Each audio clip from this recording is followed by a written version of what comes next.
Assalamualaikum warahmatullahi wabarakatuh. Salam Indonesia, Horas Medan, dan salam Ahoy. Hai anak-anak Indonesia, selamat pagi Bapak ucapkan. Semoga kalian dalam keadaan sehat-sehat selalu dan terus semangat untuk mengikuti pelajaran bersama Bapak Rusdian Effendi di sini. Kali ini kita belajar mata pelajaran Bahasa Indonesia untuk siswa kelas 9. Seperti biasa kita sudah belajar dan masuk di pertemuan kedua.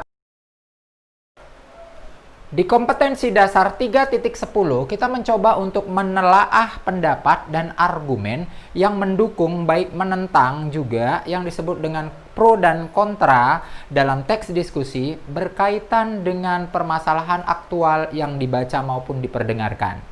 Sementara di 4.10 kita nanti akan menyajikan gagasan ataupun pendapat atau boleh juga tentang argumen yang mendukung ataupun yang menentang, dan nanti kita akan mencarikan solusi permasalahan dari sebuah teks diskusi dari apa yang diperhatikan tentang struktur dan ciri kebahasaan dan aspek lisannya, baik itu intonasi, gestur maupun pelafalannya. Setelah belajar tentang hal ini, kita diharapkan nanti seluruh siswa dan ananda-ananda yang Bapak sayangin ini mampu menentukan struktur dari teks diskusi ini. Kemudian nanti kita akan menentukan unsur kebahasaan dari teks diskusi. Dan pada akhirnya kita akan membuat teks diskusi tersebut dengan berpandu pada struktur dan ciri kebahasaannya. Nah, baik, kita lanjutkan tentang apa sih sebenarnya struktur itu. Dalam teks diskusi harus memiliki susunan-susunan yang jelas. Jadi, dalam struktur teks diskusi itu harus memiliki runtutan cerita agar cerita teks diskusi itu berjalan dengan baik. Susunannya adalah, yang pertama harus ada isu, dan yang kedua harus ada argumen pendukung, yang ketiga ada argumen penentang, dan yang keempat adanya simpulan. Nah, sekarang kita jelaskan di bagian yang pertama tentang apa sebenarnya isu itu. Isu merupakan masalah atau permasalahan yang muncul yang menjadi dasar, menjadi topik untuk dibahas dalam teks dalam sebuah diskusi.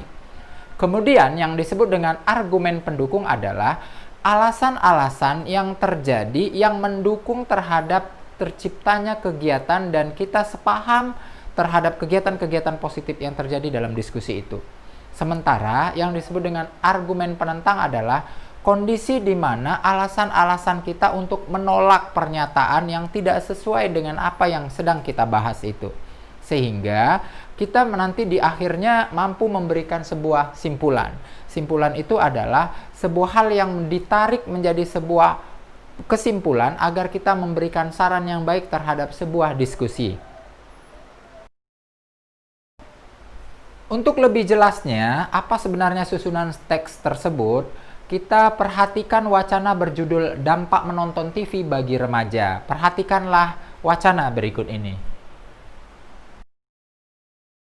Dampak menonton televisi bagi remaja. Pada era globalisasi ini, tayangan televisi sudah tidak bisa dihindari. Dengan menonton TV, kita bisa memperoleh bermacam-macam informasi termasuk di dalamnya hiburan. Pertanyaannya adalah, adakah dampak yang ditimbulkan bagi remaja jika sering menonton televisi? Sebagian masyarakat menganggap bahwa menonton televisi berdampak positif, tetapi banyak juga masyarakat yang menganggap bahwa menonton televisi berdampak negatif. Nah, di bagian ini adalah merupakan masalah pertama yang muncul menjadi sebuah isu. Sementara jika kita berbicara tentang argumen mendukung, artinya argumen yang memberikan alasan-alasan bahwa kita itu setuju jika kita menonton televisi. Nah, di sini tertangkap, di sini ada sebuah hal bahwa masyarakat setuju bahwa remaja boleh menonton televisi, memberikan alasan bahwa kelebihan-kelebihan penyajian berita. Televisi umumnya selalu up to date, membuat remaja tidak mau ketinggalan informasi dan memberikan wawasan yang cukup luas bagi remaja. Nah, jika televisi menyajikan acara-acara yang berhubungan dengan pendidikan, hal itu tentu sangat berguna bagi pelajar dan seorang pelajar mengambil banyak manfaat berupa informasi pendidikan dari acara televisi tersebut. Nah, ada lagi argumen pendukung lainnya. Di samping itu, pengaruh positif televisi adalah remaja bisa menyegarkan otak dengan menonton beragam tayangan hiburan yang disajikan oleh stasiun televisi, mulai dari kuis, film, sinetron, ataupun hiburan. Nah, televisi juga sering menayangkan tokoh-tokoh yang memiliki pengaruh, baik dalam dunia pendidikan, usaha, hiburan, dan lain-lain. Tokoh itu akan ditampilkan di televisi yang memicu remaja untuk mencontoh kesuksesan mereka. Nah, sekarang kita masuk ke bagian argumen menentang. Argumen menentang adalah argumen yang menolak dari kebiasaan kita untuk menonton televisi tadi. Nah, masyarakat itu tidak setuju untuk menonton televisi, bahwa televisi itu membuat remaja itu jadi lupa waktu. Bagi para remaja yang kecanduan menonton televisi, kontraproduktif dengan tugas seorang pelajar yang kewajibannya belajar. Banyak acara yang kurang mendidik di televisi dan mempengaruhi jiwa remaja. Misalnya film-film yang menampilkan adegan yang tidak layak untuk ditonton. Nah, remaja itu menjadi tidak baik. Iklan pun yang ditayangkan terus-menerus panjang hari itu membuat remaja membeli produk yang dipromosikan oleh produsen. Nah, berita-berita yang kerap menayangkan kekerasan tanpa disensor terlebih dahulu membuat remaja bisa dengan mudah meniru apa yang mereka lihat di televisi. Sementara, jika kita berbicara tentang kesimpulan, adalah bentuk tarikan makna yang menjadi simpulan dari wacana ini. Nah, di sini dikatakan bahwa simpulannya adalah televisi mempunyai dampak positif dan negatif. Itu tergantung kepada penontonnya. Kalau penontonnya remaja, maka dia harus bisa memiliki tayangan televisi yang sesuai dengan batasan umurnya. Nah, begitulah cara kita menganalisis dari struktur teks diskusi berdasarkan isu, argumen pendukung, argumen penentang, dan kesimpulan. Baik Ananda, sekarang kita sudah memahami bahwa struktur dari teks diskusi itu tadi sudah paham, ada 4 ya. Ada isu, ada argumen pendukung, ada argumen penentang, dan sebuah kesimpulan. Untuk lebih memastikan bahwa Ananda itu sudah bisa, coba kita perhatikan dulu sebagai tugas kalian, perhatikan wacana berjudul Bijak Memanfaatkan Teknologi berikut ini. Nah, Ananda sudah dibaca ya wacana tentang bijak memanfaatkan teknologi. Sekarang perhatikan slide berikut ini. Kita mencoba untuk membacanya, dan setelah dibaca, coba tentukanlah isu yang ada dalam wacana itu. Kemudian yang kedua, argumen apa yang menjadi pendukung dalam cerita tersebut. Juga argumen penentangnya. Dan terakhir, buatlah kesimpulan dari teks tersebut. Silakan. Nah, sekarang kita sudah masuk ke bagian unsur kebahasaan dalam teks diskusi. Ananda tahu kan, dalam sebuah teks diskusi itu apa-apa saja yang harus ada dan kebiasaan muncul dalam kita membahasakan sebuah teks diskusi. Otomatis adanya sebuah percakapan yang harus logis. Jika dituliskan berarti dia sebuah paragraf. Nah, sebuah paragraf yang baik itu harus menentukan yang disebut adanya kohesi dan koherensi. Itu dia ciri yang pertama. Apa itu sebenarnya kohesi? Nah, kohesi adalah kesatuan dan keterpaduan antar paragraf. Untuk lebih jelasnya, perhatikan contoh berikut ini. Seminggu lamanya, Udin dan Siti berlibur di rumah pamannya. Udin dan Siti memperoleh banyak informasi baru mengenai tanaman jagung untuk melengkapi tugasnya membuat laporan. Informasi itu antara lain adalah bahwa jagung merupakan salah satu tanaman yang dijadikan bahan makanan pokok di berbagai tempat, juga di Indonesia. Jagung merupakan salah satu tanaman penghasil karbohidrat yang sangat diperlukan oleh tubuh. Jagung bisa diberikan sebagai tenaga bagi tubuh kita. Nah, kalau kita perhatikan paragraf tadi, paragraf itu tidak memiliki yang baik. Artinya kalimat tersebut dia memiliki dua gagasan. Gagasan yang pertama adalah gagasan tentang bahan pokok di berbagai tempat. Jagung merupakan bahan pokok di berbagai tempat. Sementara gagasan yang kedua, jagung merupakan tanaman yang menghasilkan karbohidrat. Dia dijadikan satu. Nah, inilah yang menyatakan tidak terpadu. Untuk solusinya, oleh karena itu, agar memenuhi prinsip kesatuan paragraf, dia harus dijadikan dua paragraf karena memang dia berbeda antar paragraf satu dengan paragraf kedua, berbeda topik. Sehingga pada kata jagung merupakan salah satu tanaman penghasil karbohidrat, itu harus dipisah menjadi paragraf baru.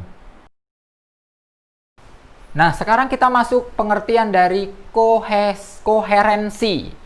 Koherensi itu adalah keterkaitan antara bagian yang satu dengan bagian yang lain. Nah, berbeda dengan kohesi tadi. Kalau kohesi kesatuan antar paragraf biar maknanya itu menyatu. Tetapi kalau koherensi adalah keterkaitan antar satu bagian dengan bagian yang lain menjadi satu makna. Jadi dia harus memiliki logika yang nyambung antar kalimat satu dengan kalimat yang lainnya. Jadi kalau dia tidak memiliki kesambungan yang baik, maka dia tidak memenuhi unsur koherensi. Seperti perhatikan contoh berikut ini. 1. Pak Putu memilih bertanam singkong di ladangnya. 2. Ladang Pak Putu itu cukup luas. 3. Alasan Pak Putu bertanam singkong karena menurutnya nilai jual tanaman singkong cukup tinggi. 4. Daun singkong dapat dijual untuk dimasak sebagai sayur. 5. Bibit untuk menanam singkong sangat mudah didapatkan.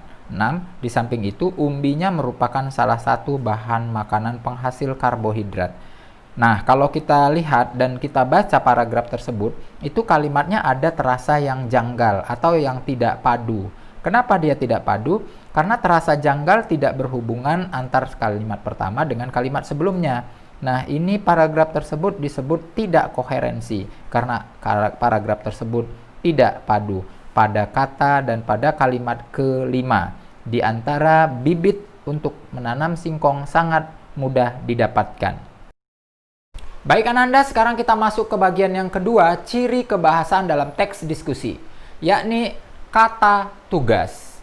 Dalam sebuah teks diskusi memiliki kata-kata tugas yang meliputi ada sekitar 5 hal kata tugas yang kita ketahui. Pertama adalah kata depan.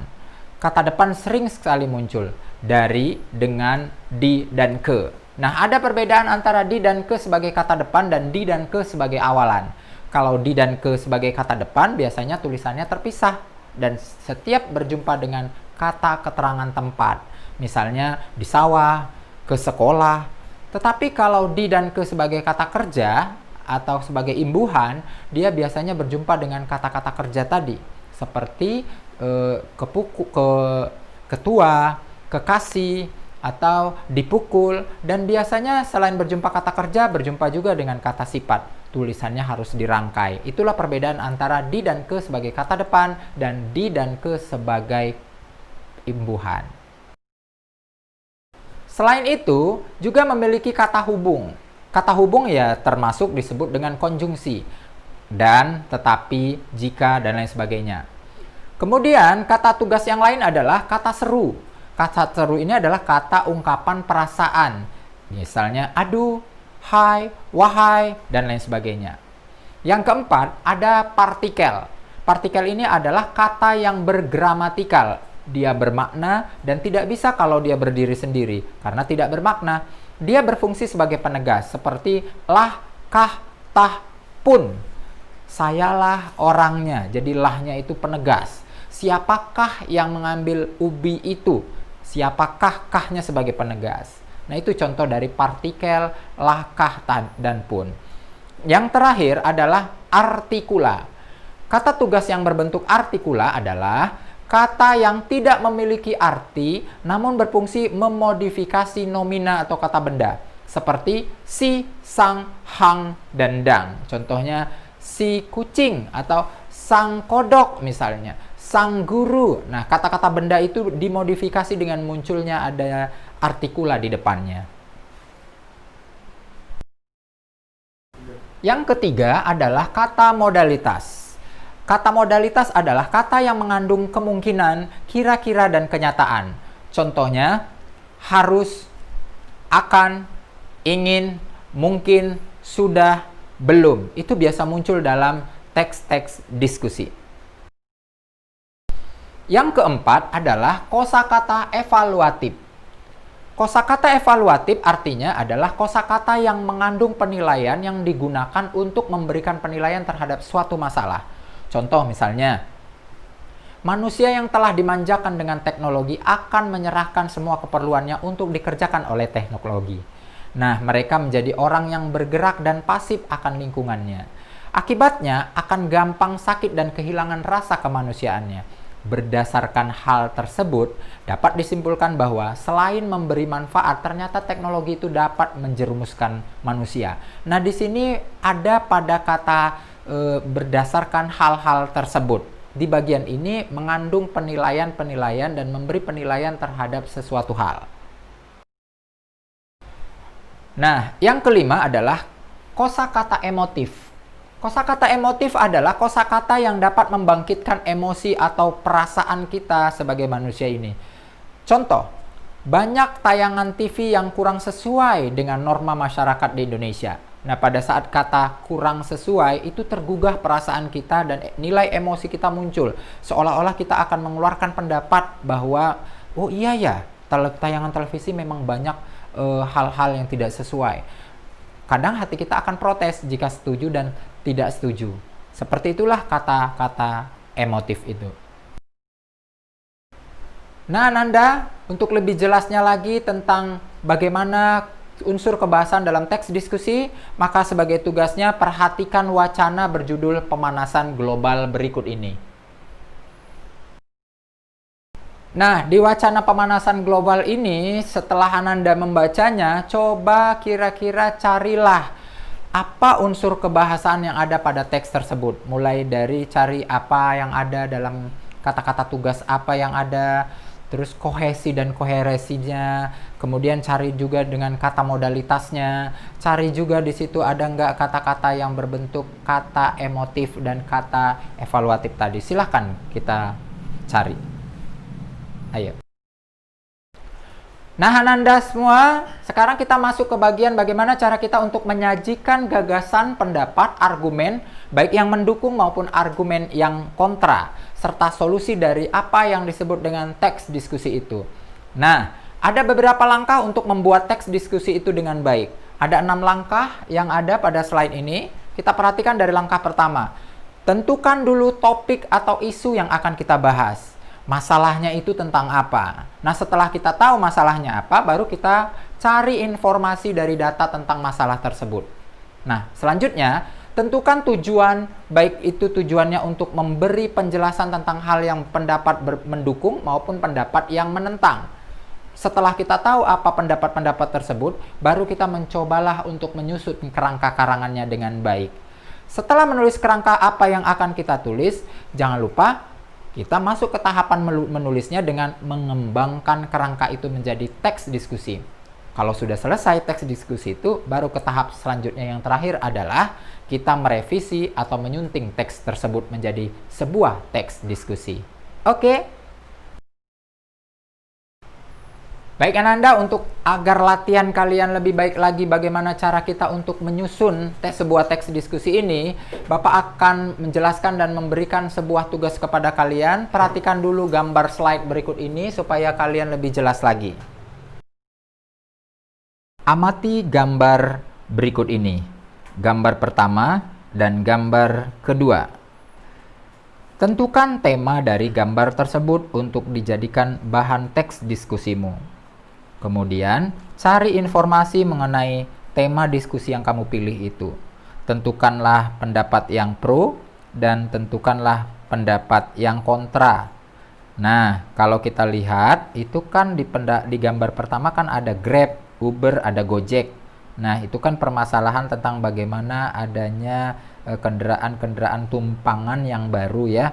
Silahkan kalian diskusikan. Atau yang kedua tentang belanja di toko dan di swalayan. Kira-kira menurut kalian bagaimana itu? Kemudian, setelah kalian cari informasi dari tema tersebut tentang hal-hal kelebihan dan kekurangannya, barulah kita kembangkan informasi yang kamu dapat itu berdasarkan struktur diskusi yang terdiri atas isu, argumen pendukung, argumen penentang, dan buat kesimpulan. Kalau sudah selesai, periksa kembali isi teks tersebut agar apa yang kamu lakukan itu berarti kamu sudah masuk ke tahap penyuntingan dari teks diskusi itu. Selamat mencoba! Demikian Ananda pembelajaran kita tentang teks diskusi tahap 2 ini tentang struktur dan ciri kebahasaan yang mudah-mudahan sangat bermanfaat sekali. Sampai di sini Ananda, oh iya, jaga kesehatan ya. Jangan lupa mandi, cuci muka, bersih tangan, dan selalu mencuci tangan kemanapun kamu berada. Sampai di sini, Assalamualaikum warahmatullahi wabarakatuh. Salam Indonesia, Horas Medan, dan salam Ahoy!